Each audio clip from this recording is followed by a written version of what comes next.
Hello everyone, today I will show you how to do cosy squats correctly for enhancing your lower body strength. Let's begin. Start with a wide stance, turn your toes slightly outward and keep your chest tall. Shift your weight to one side, bend that knee and shift your hips back under control. Keep the opposite leg straight, heel on the floor, toes pointing up, lower as deep as your mobility allows. Maintain a neutral spine and keep your knees cracking over the toes. Pause briefly at the bottom.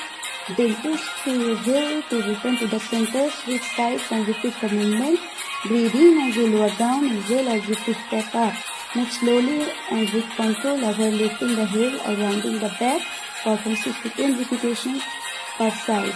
If you found this workout helpful, don't forget to like, share and subscribe for more fitness content. I will see you in the next workout. Bye bye.